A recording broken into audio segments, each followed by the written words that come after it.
స్వయం ప్రభా బిలంలో ఉండిపోయారు. దక్షిణ దిక్కు వెళ్ళిన వాళ్ళు వేళ దాటిపోయింది. బయటిగా వచ్చారు. 100 యోజనముల సముద్రం ఎదురుగుండా కనపడుతోంది. వానరులందరూ ఉత్తర తీరంలో కూర్చున్నారు.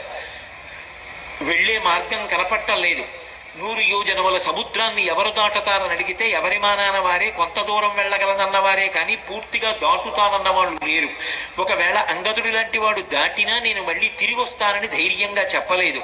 అటువంటప్పుడు ఎవరు 100 యోజనముల దూరాన్ని దాటగలరని బాధపడి కూర్చుంటే, ఇన్ని వానరములలో ఒక్క వానరము కూడా దాటలేకపోతున్నానంటుంటే స్వామి హనుమ ఒక్కరే ఏమీ మాట్లాడకుండా మౌనంగా ఆ సముద్రపు ఒడ్డున ఇసుకలో కూర్చుని ఉన్నారు. అక్కడికి వెళ్ళినవాడు జంబవంతుడు. జంబవంతుడంటే సామాన్యుడు కాడు, వానరులలో మహావృద్ధుడు. బ్రహ్మగారు ఆవలిస్తే బ్రహ్మాంశ సంభూతుడై వచ్చినవాడు. అందుకే వానరులలో ఒక పెద్దరికం ఉన్నవాడు. అటువంటి జాంబవంతుడు హనుమ దగ్గరికి వెళ్ళి ఒక మాట అన్నారు.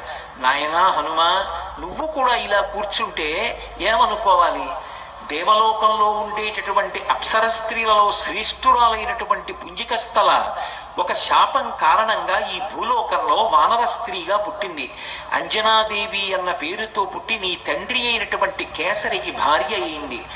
ఆమె ఎందు వాయుదేవుడికి ఔరసపుత్రుడివై నువ్వు జన్మించావు. నీకు అపారమైనటువంటి బలపరాక్రమాలు ఉన్నాయి. ఎంతటి బలపరాక్రమములు కలిగిన వాడివి అంటే, నువ్వు తలుచుకుంటే ఈ లోకంలో అపారమైనటువంటి వేగము కలిగినటువంటి వారు ఇద్దరే ఉన్నారు. ఒకడు వాయుదేవుడు, రెండవ వాడు గరుత్మంతుడు.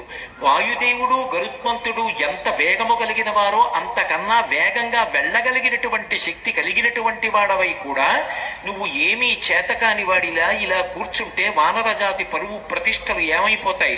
సీతమ్మ జాడ కనిపెట్టగలిగినటువంటి వాడివెవరు?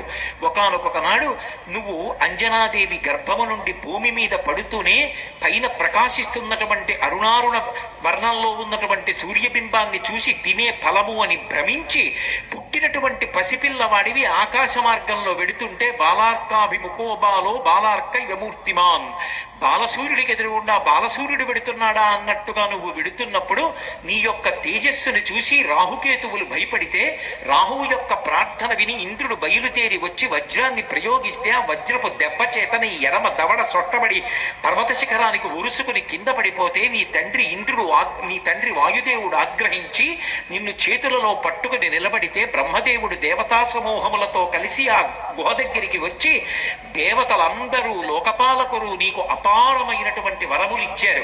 బాల్యంలో నీకు అంత బలం ఉంటే మునుల యొక్క కార్యాల్ని పాడు చేస్తున్నావని మునుల యొక్క శాపకారం చేత నీ యొక్క బలము నీకు తెలిసి రాలేదు.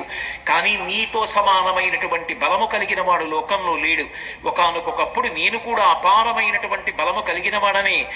సాక్షాత్ శ్రీ మహావిష్ణువు ఒకానొక నాడు ఆయన వామనమూర్తిగా వచ్చి 3 అడుగుల చేత భూమిని ఆకాశాన్ని కొలవడానికి పెరిగిపోతే ఇంతంతైవటుడింతయై మరుగుతానింతయ్యభో వీధిపై అంతైతో యజమండలగ్రమణ కల్లంతై ప్రభారాశిపై అంతై చంద్రునకంతయై ధ్రువునిపై అంతై మహర్వాటిపై అంతై సత్యపదోన్నతుండగుత బ్రహ్మాండాంత సంవర్ధి అయి అన్నట్టుగా పెరిగిపోతే ఆయనకి 21 మార్లు ప్రదక్షిణ చేసిన వాడను. క్షీరసాగర మథనం జరిగినప్పుడు యావత్ భూమండలంలో ఉన్నటువంటి ఓషధులను తీసుకొచ్చి పాలసముద్రములో వీచిన వాడను. కానీ ఇవాళ ఓపిక లేదు. నేను సముద్రాన్ని దాటలేను. దాటగలిగిన శక్తి ఉండి కూడా నువ్వు ఇలా కూర్చుంటే ఎవరు కాపాడతారు? హనుమాన్ హరిరాజస్య సుగ్రీవశ్చ సమోహ్యపి రామలక్ష్మణయోశ్చాపి తేజసాచ బలీనచ. పొగడడానికి చెప్పట్లేదు, పరమ సత్యాన్ని చెప్పాడు జంబవంతుడు ఆ రోజున. ఓ హనుమ, నీ గురించి నువ్వేమనుకుంటున్నావో నువ్వెవరో తెలుసా? అసలు సహజముగా కోతులకు రాజువు నువ్వే.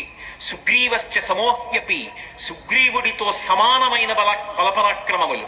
అసలు యథార్థముగా చెప్పవలసి వస్తే అంతకన్నా ఎక్కువ బలపరాక్రమములు ఉన్నవాడు. రామలక్ష్మణులు ఇద్దరి యొక్క తేజస్సు బలము ఎటువంటివో నీ యొక్క తేజస్సు బలము అంతకన్నా కించిత్ కూడా తక్కువ కావు. వాళ్లతో సమానమైనటువంటి బలము తేజస్సు కలిగిన వాడివి. అటువంటి వాడివి చేతకాని వాడిలా కూర్చుండిపోతావా? లే, నీ యొక్క తేజస్సుని పుంజుకో. ఉత్తిష్ట హరిషార్దూలా లంఘయస్వ మహా పరాహి సర్వభూతానాం హనుమన్యా గతిస్తవ. ఈ లోకములో ఉన్నటువంటి ఏ ప్రాణికి కూడా నీకున్నటువంటి తేజస్సు కానీ నీకున్న లంఘన శక్తి కానీ లేదు.